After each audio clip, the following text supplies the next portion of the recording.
Hello and welcome back to Spider e-learning platform.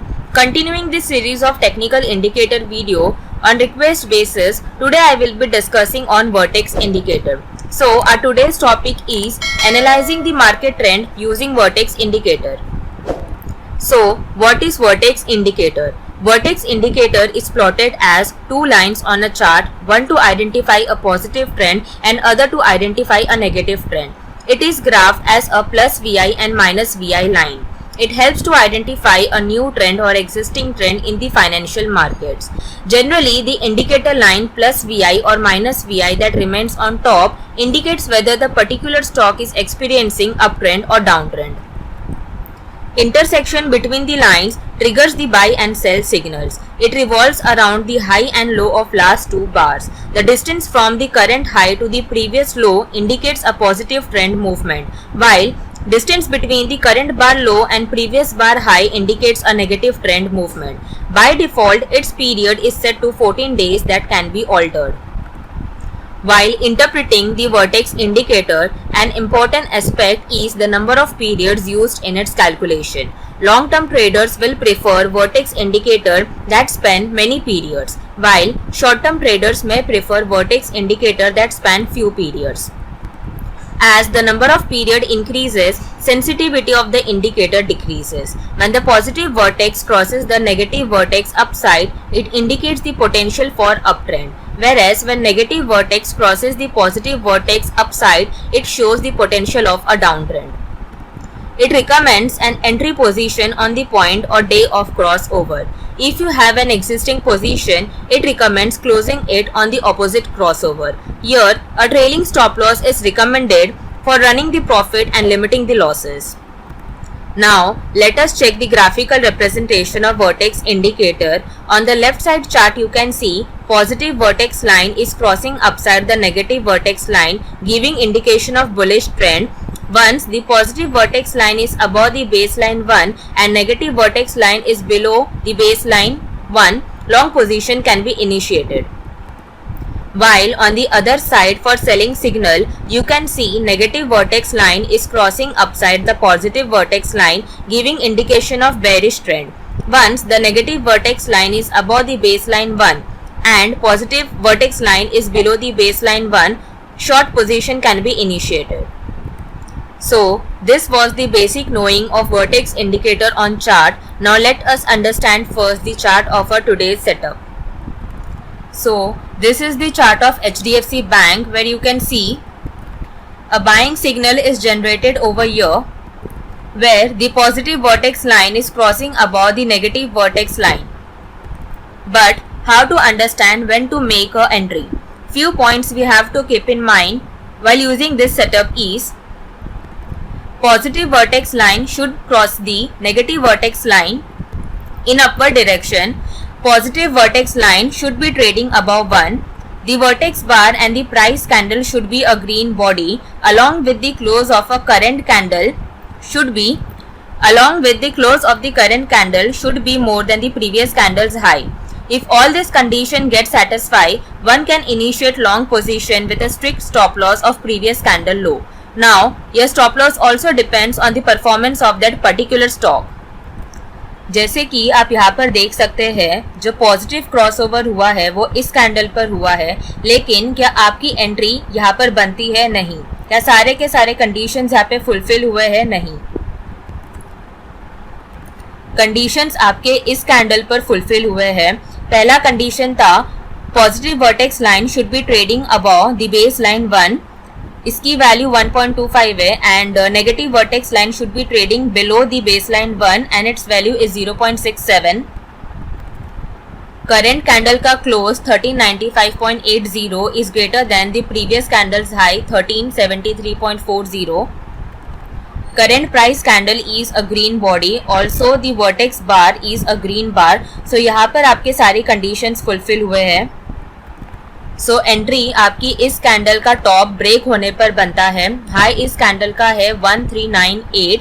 सो 1398 का level break होने के बाद इस पे एक लॉन्ग पोजीशन बनती है. पहला टारगेट था इसका 1420 का, जो कि यहाँ पर अचीव हो गया है. हाई इसने दिखाया है 13.90 का एंड करेंटली आप देख सकते हो ये 1465.10 पर ट्रेड कर रहा है। अभी सेलिंग के लिए भी एक बार देख लेते हैं।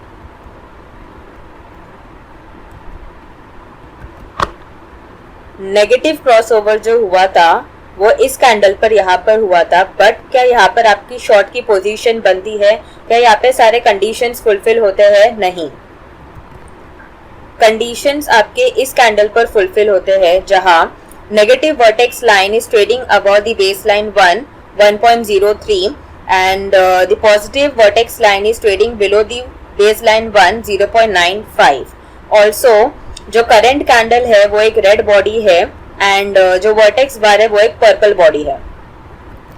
करंट कैंडल का close that is 1582.85 is less than previous candle's low 1587.15। तो जो कंडीशंस थे सारे वो यहाँ पे मैच हो रहे हैं। इस कैंडल का जो लो है, लो इस कैंडल का है 1560। ये ब्रेक होने पर आपकी शॉर्ट की पोजीशन बनती है, जो ब्रेक इस कैंडल पर हुआ है। सो लो आपका इस कैंडल पर ब्रेक हो रहा है नियर बाय 1558। आपकी यहाँ पे शॉर्ट पे पोजीशन बनती है with a strict stop loss of previous candles high. और जिस कैंडल पर आपको इंडिकेशन मिला था उस कैंडल का भी हाई यहाँ पे as a stop loss use कर सकते हैं। 1558 से लेकर जो टारगेट इसका यहाँ पे सपोर्ट का था 1414 का वो टारगेट उसने यहाँ पर अचीव किया है। ऑलमोस्ट 130 पॉइंट्स का इसने यहाँ पर मोमेंटम दिया है आपको। अब एक क्वेश्चन यहाँ पर अराइज होता है कि जो नेगेटिव वर्टेक्स लाइन है वो इस कैंडल पर यहाँ पर जो बेस लाइन है 1 का उसके नीचे ट्रेड कर रहा है, साथ में उसने डाउनवर्ड डायरेक्शन में कट भी किया है पॉजिटिव वर्टेक्स लाइन को। सो क्या यहाँ पर हमारी जो पोजीशन थी वो एग्जिट हो जानी चाहिए? इफ आप यहाँ देखोगे जो वर्टेक्स बार है वो अभी भी पर्पल कलर में ही ट्रेड कर रहा है, उसने अभी तक ट्रेंड रिवर्सल का कंफर्मेशन नहीं दिया है। ऑल्सो जो पॉजिटिव वर्टेक्स लाइन की, पॉजिटिव वर्टेक्स इंडिकेटर की जो लाइन है यहाँ पे ग्रीन कलर की, वो अभी भी बेस लाइन 1 के नीचे ही ट्रेड कर रही है, वो बेस लाइन 1 के ऊपर ट्रेड नहीं कर रही है। सो कहीं पे भी हमें यहाँ पर ट्रेंड रिवर्सल का कंफर्मेशन नहीं मिला है। ट्रेंड रिवर्सल का कंफर्मेशन आपको यहाँ पर तभी मिलेगा when both the vertex indicator line is crossing over, when there is a crossover between both the vertex indicator line and the vertex bar is changing its color either from purple to green or from green to purple. Confirmation of trend reversal आप देख सकते हो आपको इस candle पर मिला है। Crossover जो है वो इसके प्रीवियस कैंडल पर ही हो चुका है, बट कंडीशंस वहाँ पे फुलफिल नहीं हुए हैं। ऑल्सो जो वर्टेक्स का बार है वो वहाँ पे पर्पल कलर का था, यहाँ पर सारी कंडीशन फुलफिल हो गई है। Positive vertex line is trading eight 1.02, negative vertex line is trading eight 0.92, current candles close is greater then previous candles high. Also the vertex bar and price candle is a green body. So condition यहाँ पे सारी fulfil हो गई है। So vertex indicator के setup को chart पे कैसे रीड करना है ये हमने यहाँ समझ लिया है। नेक्स्ट एंड लास्ट हम टेक्निकल क्वेरी पे ये सेटअप के रिजल्ट्स देख लेते हैं। ओके, सो कंडीशन यहाँ पर क्वेरी यहाँ पर पूरी सेट है। रिजल्ट एक बार देख लेते हैं। सेलिंग साइड पर 3 स्टॉक आए हैं एंड बाइंग साइड पर 1 स्टॉक आया है। डाल भारत पहले देख लेते हैं। सेलिंग साइड पर इस कैंडल पर आपको इंडिकेशन आया है जो क्रॉस ओवर था वो यहाँ पर ऑलरेडी हो चुका है, लेकिन जो कंडीशन सेटिस्फाई होना था वो इस कैंडल पर हुआ है, where the negative vertex line is trading at 1.06, the positive vertex line is trading at 0.96। Current candle एक रेड बॉडी है एंड करंट वर्टेक्स बार एक पर्पल बॉडी है। करंट कैंडल का close that is 1531.55 is less than previous candles low 1531.65। तो ये candle का जब जो बॉटम है 1527.10 ये ब्रेक होता है तब यहाँ पर आपकी शॉर्ट की पोजीशन बनती है। Okay, so next stock is emphasis. जो इंडिकेशन है वो करंट कैंडल पर यहाँ पर आया है, लेकिन जो क्रॉस ओवर था वो इस पिछले प्रीवियस थर्ड कैंडल पर ही हो चुका था। बट क्या वहां पर आपकी एंट्री बनती थी, पोजीशन बनती थी? नहीं, बिकॉज जो वर्टेक्स बार है वो एक ग्रीन बार है वहां पर, जो कि पर्पल बार नहीं है। जो नेगेटिव वर्टेक्स की लाइन है वो बेस लाइन 1 के नीचे ट्रेड कर रही है 0.96 पर, तो कंडीशन यहाँ पर कहीं से भी फुलफिल नहीं हुई है। करंट कैंडल पर कंडीशन फुलफिल हुई है। कैंडल का लो इज 2156.85। इसका ये कैंडल का जो बॉटम है वो ब्रेक होते ही आपकी इस पे पोजीशन बनती है। नेक्स्ट स्टॉक देखते हैं। कंडीशन यहाँ पर फुलफिल हुई है, इंडिकेशन इस कैंडल पर आया है। क्रॉस ओवर जो था वो 4 कैंडल पहले ही हो चुका है। अब यहाँ वर्टेक्स इंडिकेटर का जो कंडीशन है वो तो यहाँ पर सेटिस्फाई हो जाता है कि negative vertex is above the 1 and positive vertex is below the baseline 1. Also the vertex bar is a purple color, but price candle का जो कंडीशन है वो यहाँ पर फुलफिल नहीं हुआ है। करंट कैंडल जो है उसका जो क्लोज है 988.05 वो लेस नहीं है प्रीवियस कैंडल के लो से 982.90। सो कंडीशन जो आपकी जो पोजीशन बनती है वो इस कैंडल पर भी नहीं बनेगी। इंडिकेशन आपको इस कैंडल पर आया है, कंडीशन इस कैंडल पर फुलफिल हुआ है। लो इस कैंडल का है 980 का लेवल ब्रेक होते ही इस स्टॉक पर आपकी पोजीशन बनती है। नेक्स्ट स्टॉक है एसआईएस बाइंग साइड पर।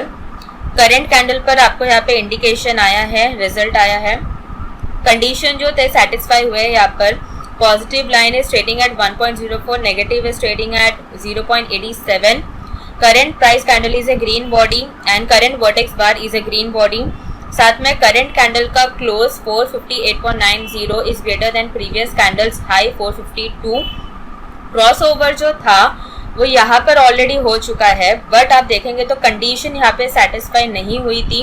प्लस जो वर्टेक्स बार था उसने भी आपको ट्रेंड रिवर्सल का कंफर्मेशन नहीं दिया था वर्टेक्स बार ने। करंट कैंडल का जो टॉप है 461.90 वो टॉप ब्रेक होने पर एसआईएस पे आपकी बाइंग की पोजीशन बनती है। So this was the complete explanation and interpretation of vertex indicator on chart and on scanner basis. Hope you like this indicator video. For any query regarding this indicator video, you can contact me on this given number. Thank you for watching the video.